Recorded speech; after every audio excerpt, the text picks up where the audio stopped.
વિદ્યાર્થી મિત્રો, એસએસસી બોર્ડની એક્ઝામમાં વિષય વિજ્ઞાનમાં જે મિત્રોને 80 માંથી 80 ગુણ લાવવાના હોય છે અને એક પણ ગુણ ન કપાવવા દેવો હોય તો તમારે ધ્યાન રાખવા જેવો સેક્શન હોય તો એ વિભાગ એ છે.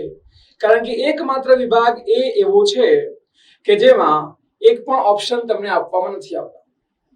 સાથે સાથે જે વિદ્યાર્થીઓને અભ્યાસમાં રુચિ ઓછી છે એમને પણ વિભાગ એ કઠિન લાગતો હોય છે. આ બંને પ્રશ્નોના સમાધાન માટે જિલ્લા શિક્ષણ અધિકારી કચેરી બનાસકાંઠા પ્રેરિત સફળતાનું પંચામૃત વિષય ગણિત વિજ્ઞાનમાં ઓનલાઈન સેશનમાં આપ સર્વે મિત્રોનું હું હાર્દિક સ્વાગત કરું છું. નમસ્કાર, મારું નામ છે સંદીપ એન પટેલ, શાળા વીઆર વિદ્યાલય પાલનપુર. આખા વિષયમાં એમસીક્યુ ખાલી જગ્યાઓ ખરા ખોટા જોડકા જોડોની વાત કરીએ તો મોર ધેન 5000 હેતુલક્ષી બની શકે છે અને આટલા બધા હેતુલક્ષી વાંચવા વિદ્યાર્થીઓ માટે સમસ્યાનો વિષય હોય છે. એટલા માટે વિદ્યાર્થી મિત્રોને મારું એક સૂચન છે કે કોઈ પણ હેતુલક્ષી ગોખવા કરતા એને સમજો તો તમારે એક પણ હેતુલક્ષી તૈયાર કરવાની જરૂર નહીં પડે.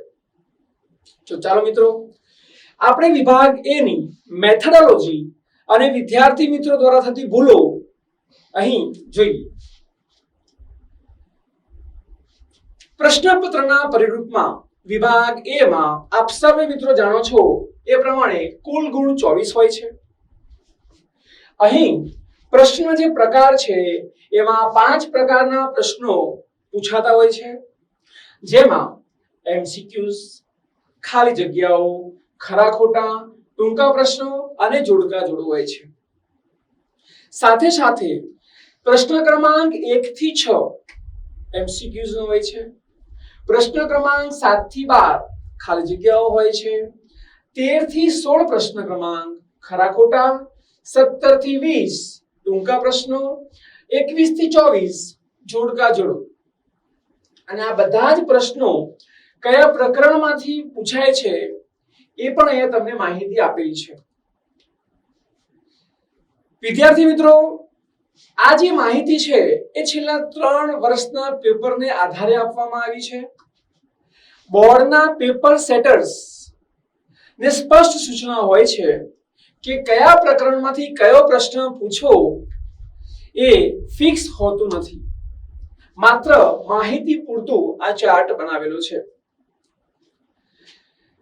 અહીં કોષ્ટકમાં પ્રકરણ 2 માં એમસીક્યુ 1 ગુણ, ખાલી જગ્યાઓ 1 ગુણ, એમ કુલ ગુણભાર 2 પૂછાય છે. આવી એક માહિતી તમને રજૂ કરી છે. છેલ્લા 2024 અને 2025 માં વિભાગ એ માં એક પણ પ્રશ્ન પૂછાયેલ નથી અને એવું ન હોઈ શકે કે આવનારા વર્ષોના પેપર્સમાં આ 2 પ્રકરણમાંથી વિભાગ એ માં પ્રશ્ન નહીં જ પૂછાય. પણ જે વિદ્યાર્થી મિત્રો અભ્યાસમાં ઓછી રુચિ ધરાવે છે એમના માટે એક સમય કદાચ આ 2 પ્રકરણ સ્કીપ કરવા હોય હેતુલક્ષી માટે તો કરી શકે.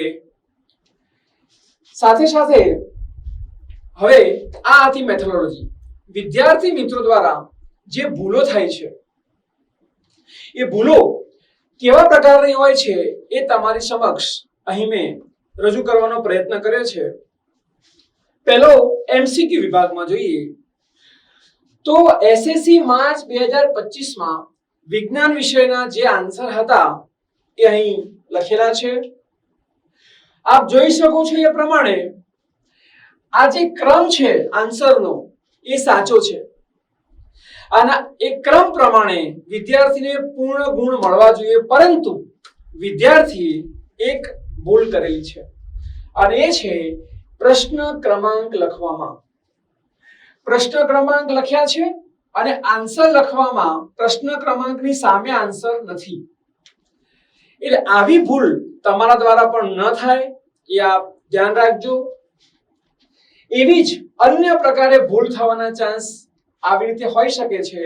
અહીં તમે જોઈ શકો છો એ પ્રમાણે પ્રશ્ન ક્રમાંક 3 અહીં છે અને વચ્ચે એક સ્પેસ છે, પણ આ જે ક્રમાંક છે એ સેમ હોવાના કારણે અહીં પણ પૂર્ણ ગુણ મળવા પાત્ર નથી.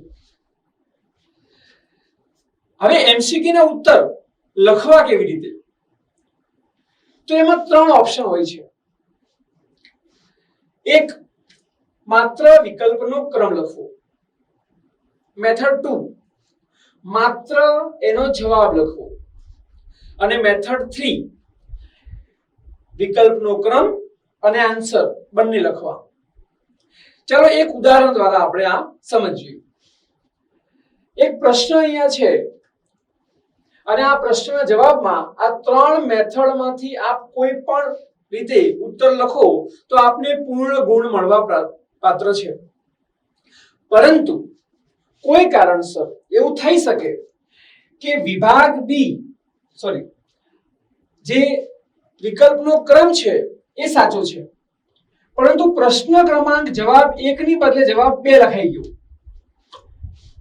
પેપરના પ્રેશરમાં આવા થવાના ચાન્સ હોય છે અને એટલા માટે મેથડ 3 જે છે જેમાં વિકલ્પનો ક્રમ અને આન્સર જો બંને લખ્યા હોય તો જો તમારો જવાબ 1 ની બદલે જવાબ 2 લખાઈ ગયો છે તો પણ જે નિરીક્ષક મિત્રો હોય છે, જે પરીક્ષક મિત્રો હોય છે, એમને તમારી ભૂલ ધ્યાનમાં આવી જાય છે અને આપણને પૂર્ણ ગુણ મળે છે.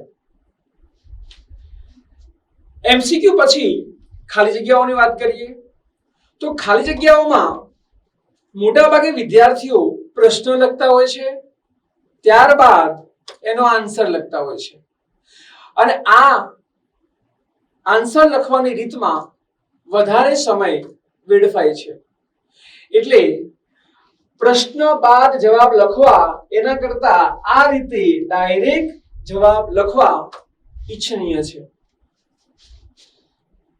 ખરા ખોટામાં વિદ્યાર્થી મિત્રોને સૌથી વધારે ભૂલ થવાના ચાન્સ હોય છે તો એ છે ક્રમાંકમાં. 2025માં બોર્ડની એક્ઝામમાં જે ખરા ખોટાનો ક્રમ છે એ ખરું ખોટું ખરું ખોટું આ પ્રમાણે હતો, પરંતુ વિદ્યાર્થીઓ દ્વારા જે ભૂલ થાય છે એમાં અહીં જુઓ ક્રમાંક લખ્યા છે, અહીં એની બાજુમાં એને આન્સર લખ્યા છે અને એ ક્રમાંકની સામે આન્સર નહીં હોવાને કારણે એને પૂર્ણ ગુણ પ્રાપ્ત થતા નથી. એવી જ રીતે આ પ્રકારની પણ ભૂલો વિદ્યાર્થીઓ દ્વારા થતી હોય છે. બીજી એક ભૂલ વિદ્યાર્થીઓ વારંવાર કરે છે અને એ છે, સમજો કે 15 નંબરના પ્રશ્નમાં આપણને આ ખોટો, વાસ્તવમાં એનો જવાબ રાઈટ છે, ખરું આવે છે, પણ ભૂલથી એને એ પ્રશ્ન રોંગ લખાઈ ગયો છે. તો ઘણીવાર વિદ્યાર્થી મિત્રો આના ઉપર જ ગુંટી દે છે. એવું ન કરતા જો તમારે તમારી ભૂલ સુધારવી હોય તો આ રીતે એક આડી લીટીથી તમે એને ચેકો મારશો, ત્યારબાદ બાજુમાં એનો ઉત્તર લખશો. તો ખરા ખોટામાં આ પ્રકારની ભૂલો થવાના ચાન્સીસ હોય છે.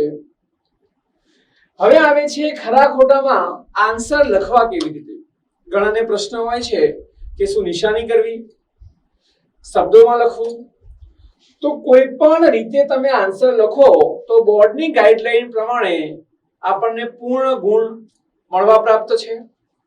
તો મેથડ 1 માં નિશાની કરવી, મેથડ 2 માં શબ્દોમાં લખવું, સાચું ખોટું, અને મેથડ 3 માં સાચું ખોટું શબ્દોમાં પણ છે અને બાજુમાં નાનકડી નિશાની પણ કરેલી છે.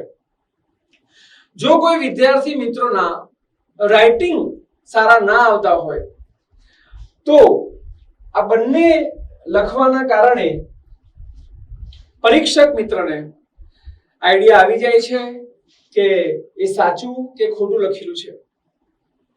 તો સેક્શન એ માં 3 પ્રકારની ચર્ચાઓ આપણે કરી, જેમાં એમસીક્યુઝ, ખાલી જગ્યાઓ, ખરા ખોટા છે. હવે જે 2 વિભાગ બાકી રહ્યા છે, ટૂંકા પ્રશ્નો અને જોડકા જોડો, એ આપણે નેક્સ્ટ સેશનમાં જઈશું. નમસ્કાર. જય હિન્દ, જય ભારત.